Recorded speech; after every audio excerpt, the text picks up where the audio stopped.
Hello students, welcome again. Students, many of my viewers of this channel have requested me to prepare a video lecture on eco-criticism. So today in this video lecture we will discuss eco-criticism as the latest approach, as the latest theory in literature. Ecocriticism, which is also known as green studies, is also popular as eco-poetics. At some other part of the country, people call this environmental literary criticism. In this video lecture, we are going to discuss the definition, origin of eco-criticism, and also we will have a look at some of the major eco-critics, and we will also discuss some examples of eco-criticism. So now let's begin. You see, criticism, actually there are different types of criticism in which I have already discussed it in one of my previous video lectures. Okay, like we have different approaches to look at literature, and every different approach gives birth to a new type of criticism. Say for example, if you analyze literature from a feministic perspectives, okay, your criticism is likely to be feminist criticism. If you look at literature from a Marxist point of view, it gives birth to a new criticism called Marxist criticism. If you examine the biographical details of the author and then study the work of art written by that author, then your criticism becomes biographical criticism.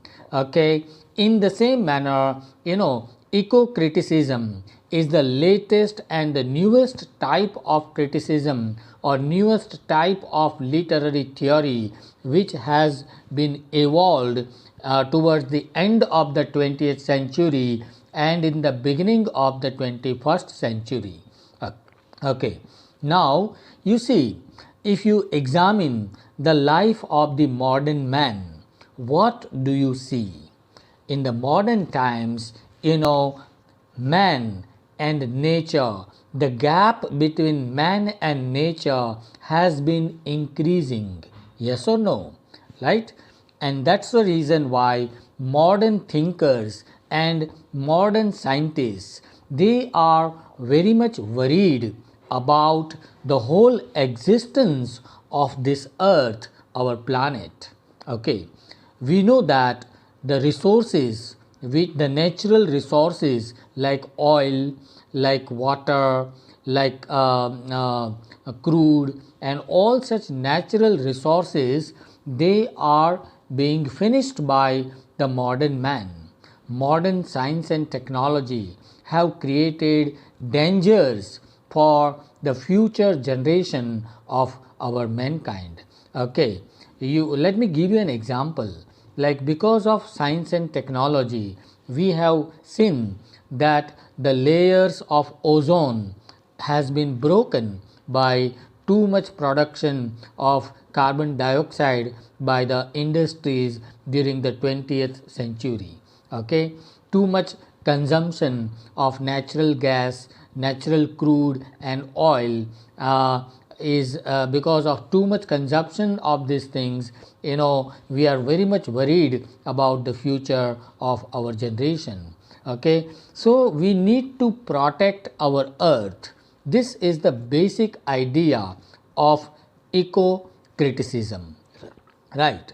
There must be a balance, there must be, and that's the reason why this word ecology has come into existence, right? We must maintain a balance between human efforts, human inventions and nature, right? Let me show you these things. Like the layers of ozone has been broken, and that is the reason why the sunlight directly hits the earth, which is harmful to mankind. Also look at this graph. In this graph you can see the green color. Coal will be ended in this earth in 2081 as per one survey. What about gas in red color? Gas will be completely over in this earth in 2061. What about oil?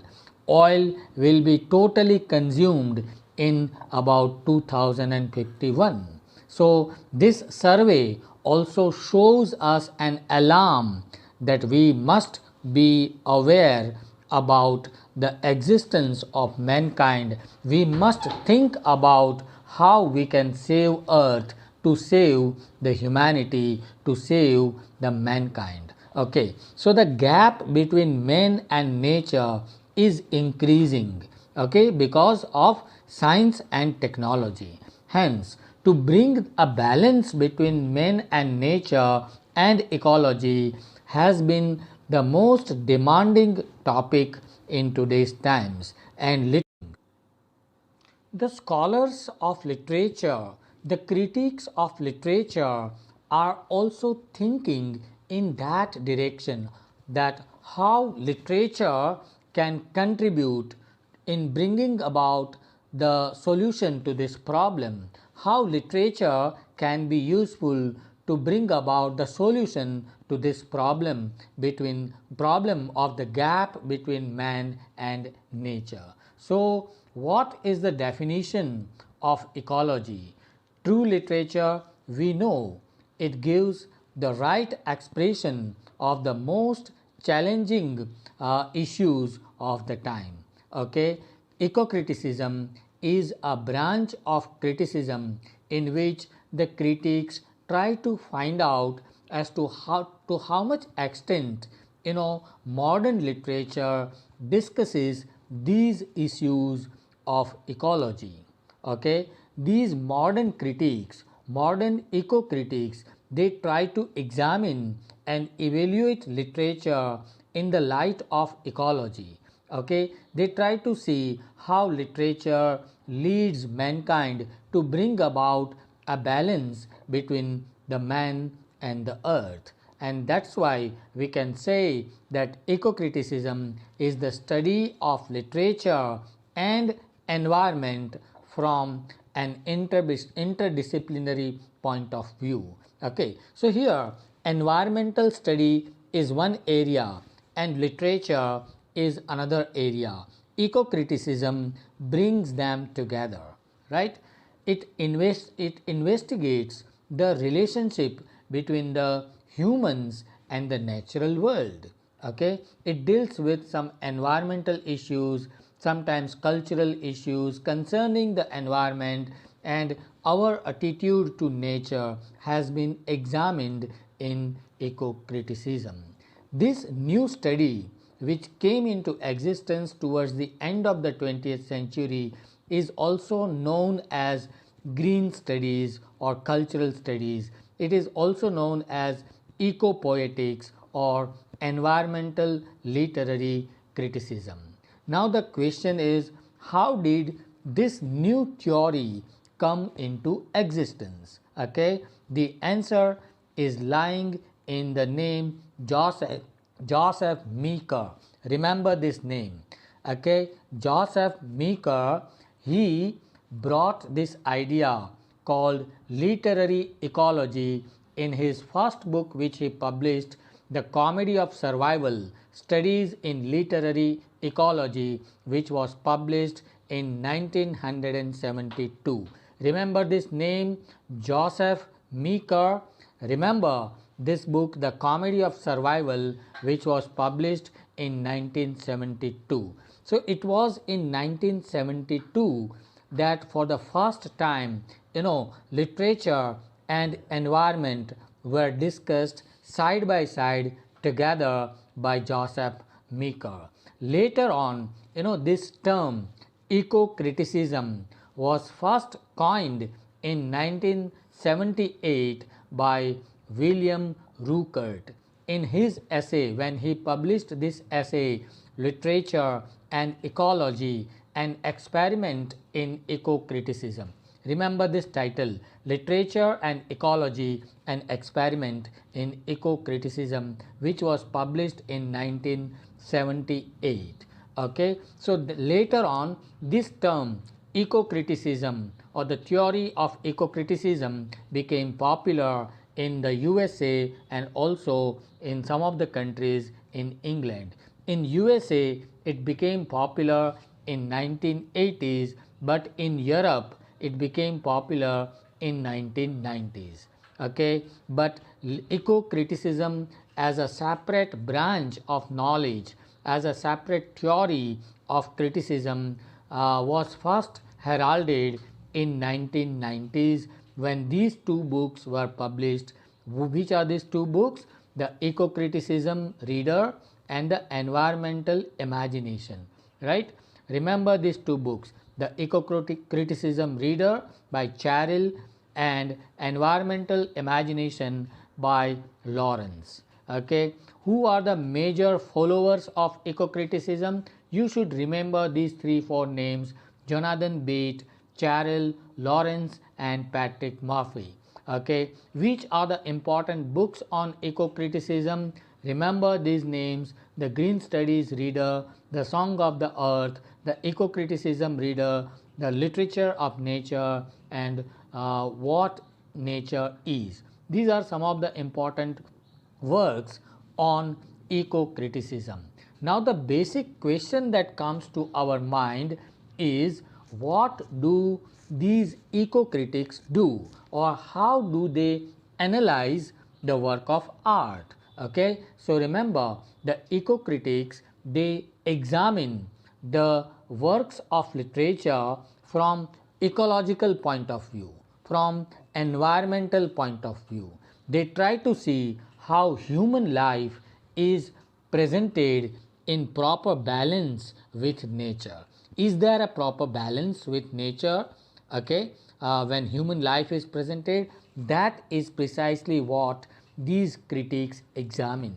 Okay, they also examine how human civilization is presented along with nature. They try to study literature to see how it shows the importance of nature in our life, how natural resources are presented in literature, and how efforts to bring a kind of balance between the natural use of natural resources and man's life is presented.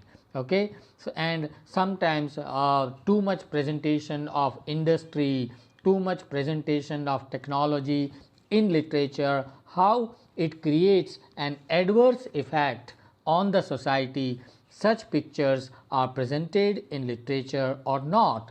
These things have been examined by the eco-critics. Now the question is, how do they actually do this? I'll give you two examples from literature. One example I have taken from William Wordsworth, who wrote Daffodils, which is a very popular poem. In this poem, William Wordsworth, a romantic poet of the 19th century, he has talked about the importance of nature in his life. Okay, you read the first line, I wandered lonely as a cloud that floats on high over vales and hills. Yeah, the poet compares himself to a cloud. So he's talking about nature. He talks about the valleys, he talks about the hills, and he talks about his loneliness in the very first line of the poem. But when you read the last two lines, you find a solution to the problem. What was the problem presented by the poet in the first line? The problem was about loneliness. Poet says, I wandered lonely as a cloud. And then he comes in contact with nature. He goes in the lap of nature.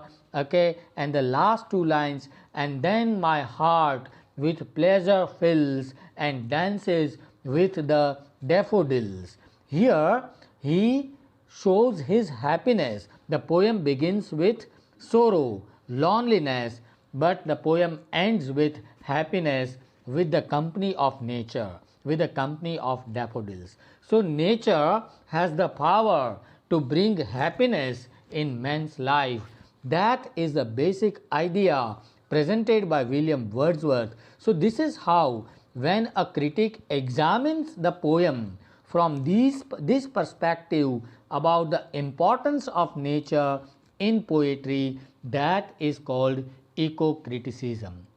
I have taken another example from Alexander Pope. Alexander Pope was an 18th century poet who wrote this poem, Ode on Solitude.